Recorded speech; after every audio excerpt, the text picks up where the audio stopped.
Patay ang 55 anyos na lalaki matapos saksakin ng kanyang kapitbahay sa Batangas City.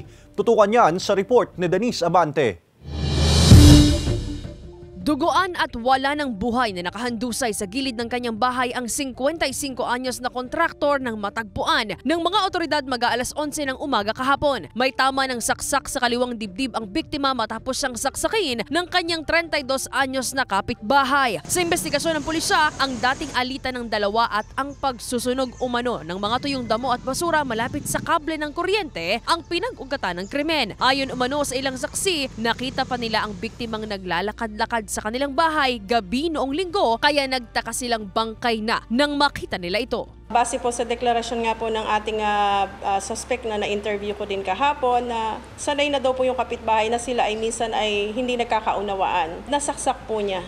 And hindi niya din akalain na yun ay napatay niya. Umaga kahapon nang sumuko ang suspect sa mga opisyal ng Barangay Balagtas. Base din po sa deklarasyon na ating suspect na siya ay medyo nakainom ng araw na iyon at siya ay napuno na. Meron pa siya silang mga previous na pinag-awayan and later naman nagkakasundo din naman sila and ito lang yung nung nangyari nung May 19 ay doon na daw siya napuno dahil malapit sa bahay niya yung pinagsisigaan at sinaway lang niya dahil malapit din ito sa kuryente. Depensa ng suspect.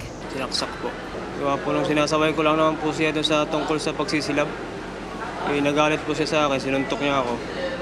Kaya naglaban na rin po ako. Ay sinasabay ko lang naman po siya doon sa pagsisilab niya. Dahil sa tapat po ng kuryente. Nagsisisi ba kayo? Opo. Nangingi po ako ng sorry doon. Sa pamilyang Sa ngayon, nakaburol na sa kanilang tahanan sa Barangay Balagtas ang biktima. Tumanggi ng magbigay ng pahayag ang pamilya nito. Mahaharap sa reklamong homicide ang suspect. Maging mahinahon po tayo. Huwag po nating isabay ang init ng ulo sa init ng panahon. Napakaikli lang po ng ating buhay. I-enjoy lang po natin kasama ang ating pamilya and iwasan po natin na magdala ng patalim. Hindi ho maganda na tayo ay nagdadala ng patalim sa ating mga gamit. Kasama si J.R. Manjares, Denise Abante, Balitang Southern Tagalog.